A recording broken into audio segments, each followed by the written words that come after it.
Bonjour les élèves, comment allez-vous aujourd'hui? J'espère que vous allez bien. Aujourd'hui, on va apprendre une nouvelle leçon de conjugaison, l'impératif présent, pour la classe de EB5. L'objectif est de savoir conjuguer un verbe à l'impératif présent.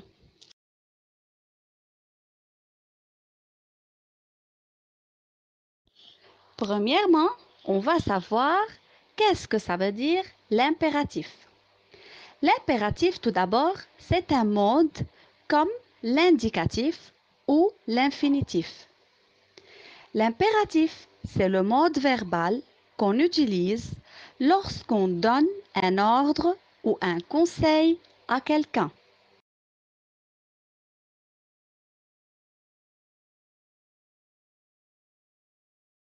Voici la lettre ci-dessous. On va la lire ensemble. Julien, mon petit, je dois faire la course et je reviens dans 30 minutes.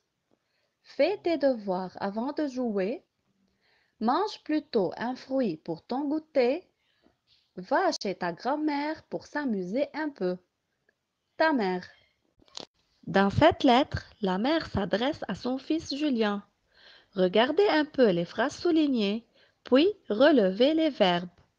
Fais tes devoirs. Mange plutôt un fruit. Va chez ta grand-mère. Alors, où sont les verbes? Fais, mange et va. Bravo. Quel est le mot qui manque avant chaque verbe? Très bien, c'est le pronom personnel sujet. Rappelez-moi, quels sont les pronoms personnels sujets? Je, tu, il, elle, nous, vous, il avec S et elle avec S. Pourquoi, à votre avis, ces pronoms sont absents? Oui, car ici, la mère donne un ordre ou un conseil à son fils Julien. On conclut donc que ces verbes sont à l'impératif présent.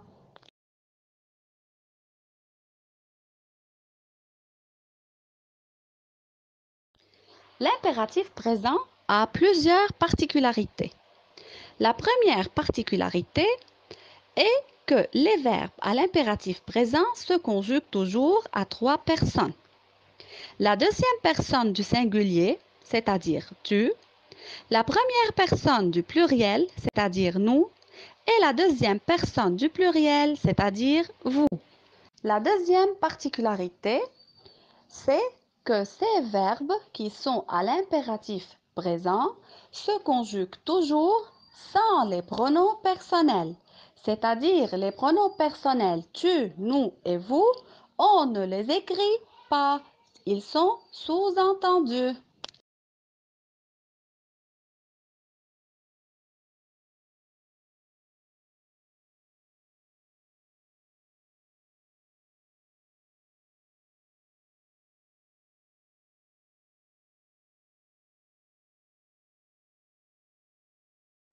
La troisième particularité est que les verbes du premier groupe au présent de l'impératif ne prennent pas de S à la deuxième personne du singulier.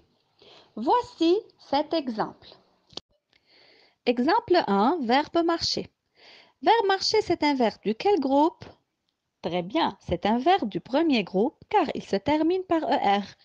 On a dit que les verbes à l'impératif présent se conjuguent à trois personnes.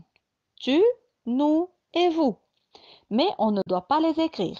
Donc, je dois conjuguer de cette façon. Marche, marchons, marcher. Vous devez faire attention qu'à l'impératif présent, avec la deuxième personne du singulier tu, on enlève la lettre S à la fin du verbe. La terminaison reste E seulement. Et c'est le cas de tous les verbes du premier groupe. Leur terminaison est toujours E, ONS, EZ. Une petite remarque, pour ne pas confondre entre le présent de l'indicatif et le présent de l'impératif, on doit bien regarder le verbe. S'il y a avant le verbe un pronom personnel, donc c'est au présent de l'indicatif. Et s'il n'y a pas avant le verbe de pronom personnel, c'est-à-dire c'est au présent de l'impératif.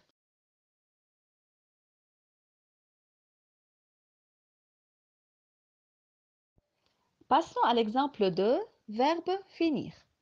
Finir, c'est un verbe du deuxième groupe et il se conjugue à l'impératif présent de la façon suivante.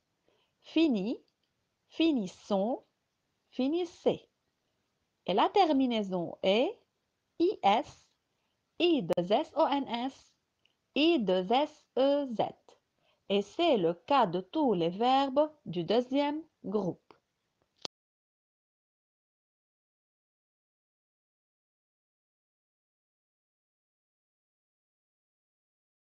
La dernière chose dans cette leçon, ce sont les verbes auxiliaires, comment on les conjugue à l'impératif présent. Les verbes auxiliaires, c'est-à-dire le verbe être et le verbe avoir. On les appelle des auxiliaires car ils n'appartiennent pas à un groupe. Alors, comment on conjugue le verbe être? À l'impératif soit, soyons, soyez. S, O-N-S, E-Z. Et le verbe avoir est, ayons, ayez. E, O-N-S et E-Z. Notre leçon est finie. Et pour savoir si vous l'avez bien assimilé, vous devez faire les exercices dans le livre, page 206-207, numéro 2, 3, 4, 5, 6 et 7.